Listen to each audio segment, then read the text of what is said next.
But you know, Andrew, I disagree when you say fatherhood can't be taught, because I know for a fact that there are so many things that I wish someone had told me before I got my own children. And you know, now we have so many influences. There's TV, you know, there's now Internet, social media. You're seeing people with father goals, they saying dads do all these things with their kids. You're like, maybe I want to be like that one. But the thing is, there's still things that I feel like they need to be taught and passed on. You know, how to you know, mentor your kids. Okay, because that's stuff that it would help if at least you had someone tell you, you know what, do this, you know. And I think that's why some of us keep running back to our fathers if they're still here, or you call your buddies of, Andrew, you child, for you, how do you do this thing, you know? Because there are still things that you're sort of having to figure out. Oh, now my son, like for example, my son is very emotional. Okay, he's emotional. He's a reserved guy. Now I don't understand sometimes how to you know, be a father to him, because if you want to talk to him, he took a long time, I think, to speak. We even worried at some point, is he dyslexic? Does he have a problem with his head? And we even took him to the cradle sometime to Manuela say, figure out this boy, because we have failed. But and those are things where if I had someone tell me, you know what, wait it out, because now he's turned 4. Now he's hitting his milestones late. But then we were panicking. You know, you're thinking, let's try this. Let's put him in a play group. Let's put him, you know, let's get him interact with other kids, because you're just trying to figure out what this thing called fatherhood. You know, it's interesting that you're talking about really why we started Bump Love. That motherhood and fatherhood has no manual. When you have your child, nobody says now, when he has emotions, this is how you behave. When his milestones delay, this is how you behave. You learn on the job, which is why we created this platform, for us to have conversations about it, because some parents suffer in silence. When you become a parent, I think one of you said it, you are supposed to assume responsibility. Actually, it was you, Bob, who said, so people expect that you're an adult, you manage these things. So when you face problems, you're like, now who do I tell? So you discuss amongst yourselves, you kutomera, you know, and so I just wanted to say that, yes, there are things that you were never told. Fatherhood can be taught, but that's the ideal. You guys never grew up with dads. And also as adults, when we are parents, we parent from what we know. From what you know, what your worldview is as an adult. From maybe growing up, what you saw your dad doing, you're like, this one I'll do, this one I won't do. So sometimes you may not even be able to refer back. So what are those things that you wish you had known? And I think Shamagero had started. What's that 1 or 2 things you wish you had known before becoming a dad? That you're like, if someone had told me this thing, maybe I'll be dad of the year 2020. The first thing, if I knew then. What I know now. how I wish I knew that these kids cry a lot at night. My goodness. I wouldn't be a father. For starters, it was very irritating. And I had very big questions. One, where are the eyelashes? Where are the eyelids? And my doctor kept saying, oh, those ones come in time. I had to download an app called Kids Center just to understand this entire thing, how it's running. And whenever he would cry at night, and you know, my wife, the beautiful Linda, would just come and say, it's your turn. I'll be Hello? like, I have a morning show. Yeah. She's like, I want to sleep. And the way she speaks it, she's like, do it or don't do it, but you must do it. So you get the baby. So I wish I had known earlier on that there is a space of 6 months or a year of cries at night. I would first do my job, and I make sure I have enough time. I could take off a full year of leave to pay attention to this. Because at times it would affect my executions at work. I would be dozing. At times they would tell me things and I snap so fast because I didn't have enough sleep.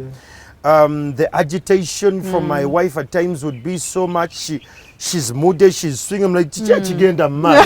Do all people go through this? Like, I wouldn't understand this. And when everything didn't make sense, I just went and I told my dad, you know, the other day I was with Linda, but this kid cries too much and I hate noise. Naturally, I love jazz music, so I love being peaceful. And this kid, and she has been breastfed, he has been breastfed, we have showered the chap. It's too much crying, and when I say the kid just so that patience, the patience to have all this, and you suck it in as a guy, and you wake up in the morning, you put on a suit and with your red eyes and like, good morning, you're like, good morning. Like, you wish they had told you. Now that patience, I wish I knew that it's something that is a prerequisite to being a father. Yeah. I would first invest in it so much emotionally that I wouldn't just get into it. Mandela had a rough patch with me because I love girls, and when they told me it's a boy, I didn't like that pregnancy until when it's like 7 months. Oh. And it was because my friends engaged me a lot about it. I love girls. So when he comes in, he's crying too much. I'm like, this is why. Dude, we had issues before you came. So you're making too much. Yes. So that was, take you're right. My Pan-Africanism was coming out in industriograms. Hello. And I told this Jama, what and Linda would be like, please don't beat my kid, because I was like, it's too much. But it's through that process, the more he kept crying, the more I kept to understand. Now, until I went online, when no one around me could understand why I was sliding in depression of sort, because every time my wife was emotionally detached from me, I'm feeding. I would be like, what's like up? It was always about Mandela. I'm like, oh, so he's stressing me. You are not paying attention. At work, there is so much coming through. I'm like, oh, this is bad. So I went online and started to read about this, and that's when I started to understand how emotionally we have to be ready as fathers to engage these incumbencies that come over time. But the biggest thing was the moment they saw that I was patient with it, things messed up. Kid would just cry every time, and then I'll be like, oh, he's crying. Maybe just to pick up on what Andre is saying, there's something that he said that very few people actually speak about. There's that kind of detachment that happens, especially with the first child. I think both of you are going through it, but you don't know you're going through it. So somehow, husband and wife, or maybe father and mother, you go through like a bit of a separation, emotionally, most especially. So I remember 2-3 months after Abel had been born, I looked at my wife and I didn't know where she was or who she was. We realized that now we're in this drift, and now Abel had very bad colic. So now we're in this thing of now, as you're even trying to deal with this situation, the guy cries, oh, now he's just unhappy, and you're like, you know what? I then decided to just dive into work, because he had evening colic, like from he would be peaceful during that day, like a normal person. That's the problem. From 7 p.m. back at 11. Wow. The house would be crying. So now I decided defensive mechanism. I'll work. Dive into work. I come home like at 9:30 when he's about to stop crying. Trimester of crying. Yes. But what that did to us is she was bearing the brunt of looking after the child, and I was not there. You're not present. With her. I was not present in their lives. So I sort of resented him for taking my wife away from me. That's the thing, man. Like, this was not my the girl. deal. You're supposed to add on to our bring us equation. joy. To replace me. So there was that bit of resentment that came in, and then we had the bit of a drift that came in, and then the intensity as well of fatherhood, because there's no off switch. Even when he's peaceful, now he needs a diaper change. You're like, but can't you change yourself? I know. It's just because it's new, you see. So I wasn't ready. If I knew then that you just have to be prepared for whatever is going to be thrown at you. And no one ever tells you that. No. They say, oh, have children. They'll bring you joy. Yes. That's the joy they Lies. promise us. Lies, my friend. Also, none of us cries. Preach, brother. Manipulation. You've been fed. You've been changed. You're comfortable. You cry. You will sleep. After 3 days, you figure out that they're not crying is not going. It's not. I'm not work. Did I learn this after my second one? Because now with the second one, you're overcompensating Yes. for everything that you're like, okay, this happened. Now you overcompensate to the point that you actually get more stressed. Oh, yes. By the third one, I was You're like, done. you know what, You'll be fine. I'll play with you. I will make sure I tire you out. I'll play with you, but you're not going to manipulate me. And kids know it. They know. I'll tell you why it is. You see, because I am a teacher and I work with kids. And we've had this conversation with parents that a child in one class is completely different. And we've had conversations where a teacher says that child is a problem. And every one of them I've talked to are all people who don't have children. When they're in my class, they are completely different because I understand them. I know they're manipulative. I'm not buying this. Yes. And so the relationship I have with these children is completely different from what they have with other teachers. And that's because they know they can manipulate that person because they've not gone through these emotions. But the reason why I say it's manipulative is because even at the youngest age, children know that if I cry at this point, someone is going to carry me. Yes. I paced with my daughter. Let me tell you, I compose songs. I compose songs. I feel your pain. And my wife was not working. So the whole day they will be with she'll be with the child. When I'll come back in the evening, I'm tired. She'll be like, It's your turn. I sang songs, yeah. The child will sleep, yeah. And I'll put her in her cradle. And as soon as I put my head down, her head will be up. Yeah. And up I would be. Yes. Up to 4 a.m. Wow. And I did that every single day. And then I realized that, look, I talked to someone and they're like, you know what? The child has been fed. Yeah. Put them down. They will cry. After 10 minutes, 15 minutes, the first 2 days, they will really cry. After that, they realize that, you know what? This crying is not getting you those results. Yes. I think I will defy a little bit because about 3 days ago, I passed by a friend who delivered and the kid was in that rocker. And as soon as we entered, the kid started crying so much. And it's a small kid. So she said, I know, she wants attention. So she went, rocked, and said, you know, I'll go back to work soon.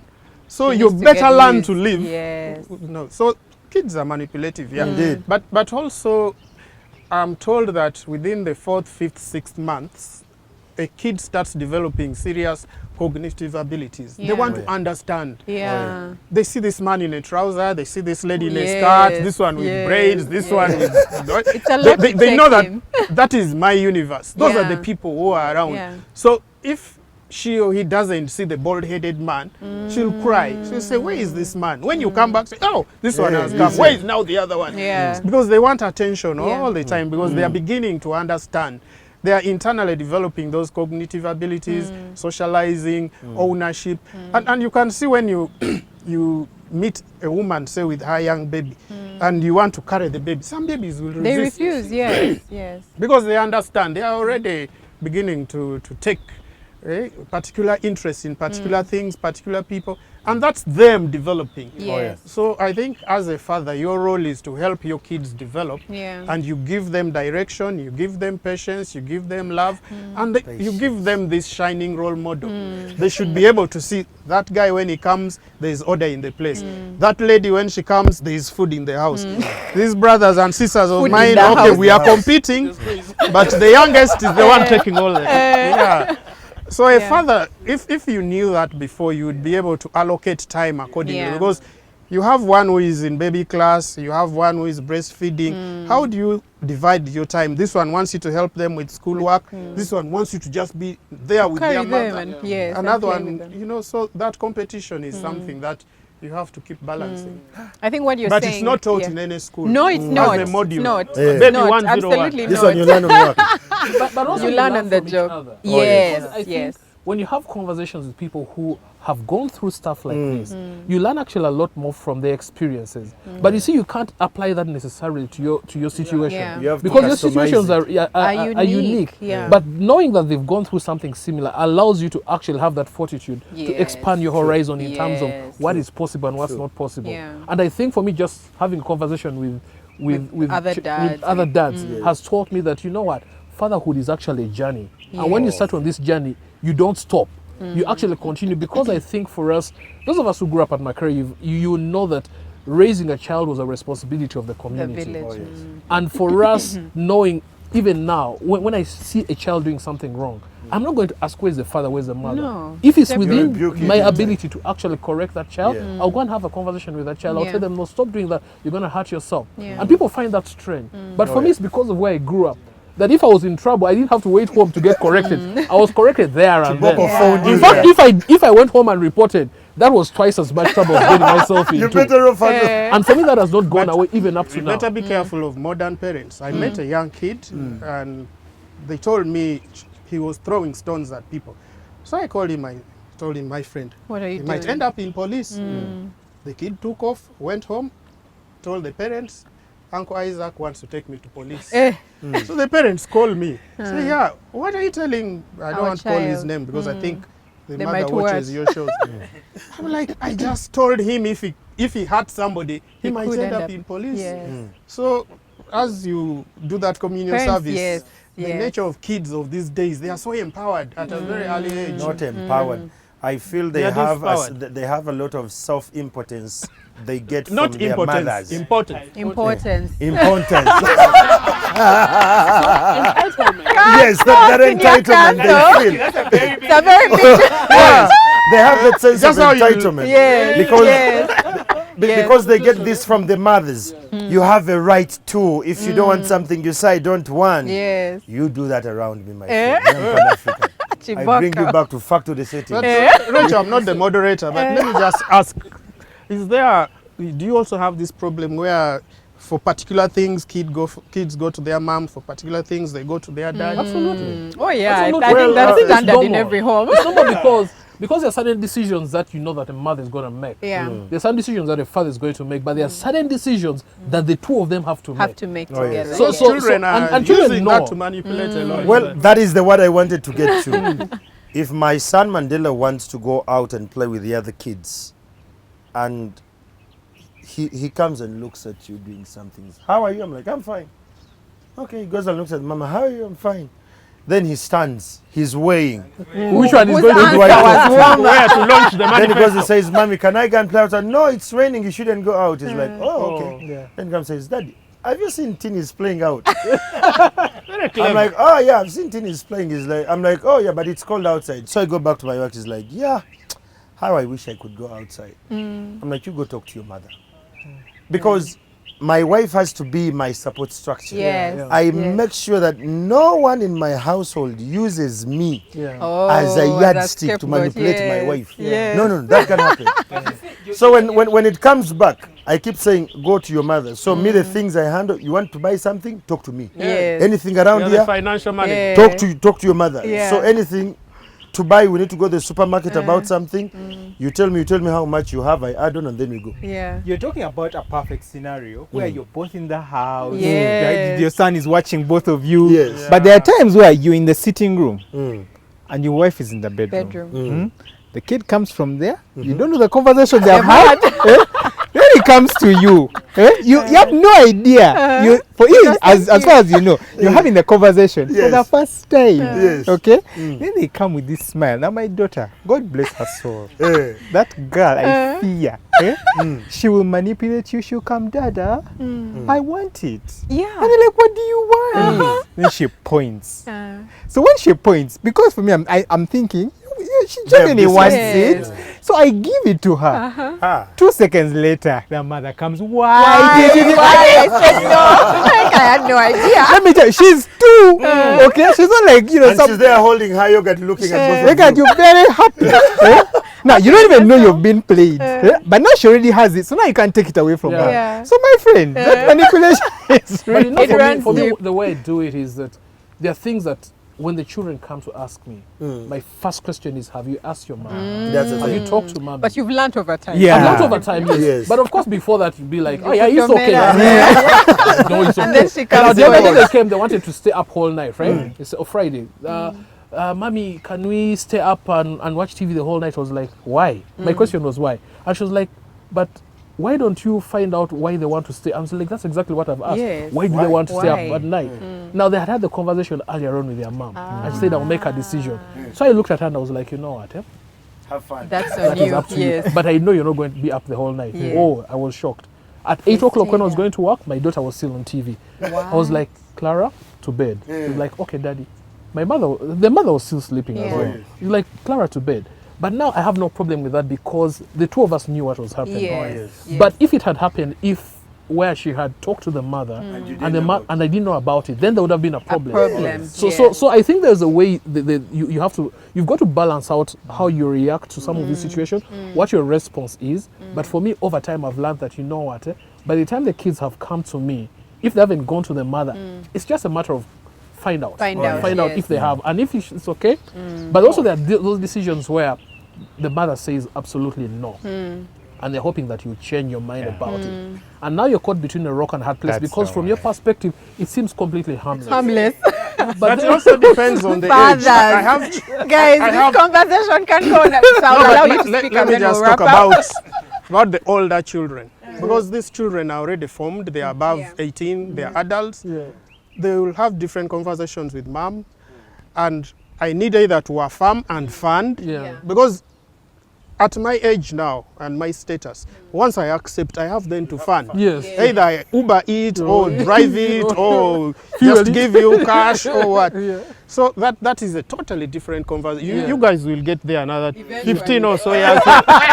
So maybe they will invite us back. Yes, But at definitely. that stage, it is more than manipulation. They have already even decided, the kids decide. Yeah. I have this function with a house party or a friend's birthday or what. They know the venue, they have organized, and their mothers can even buy them the necessary color, the cloth code and all that. So when they come to you, everything is done. They're just informing It's you. just wallet time. Yes. It's wallet time. We are going. Thank you so much. Very honest, vulnerable, enriching conversations from the dads on our very first Bump Love Dad edition, aka Baby Daddy. I hope you have enjoyed the conversations. If you have a comment, a question for any one of them, please do leave it in our comment section. We're going to have many more of these. I know that there were certain themes that were coming up from, fatherhood, the whole talking to the mom, asking for permission from dad, the manipulation, growing up with your dad versus growing up without a dad, and how that has informed, how you see fatherhood, but also the different challenges, the fact that you're learning on the job. There are things you wish you knew that, if somebody had told you, maybe you'd have taken a bit more time before getting kids, or you'd have been better prepared. And that's why we have these conversations. So thank you so much for watching. Sorry? This one here. This one? You want to hold it? Yeah. Okay. Tune into Bump Love Dad edition. Every dad. It's your time. Yes, Daddy's it's your time.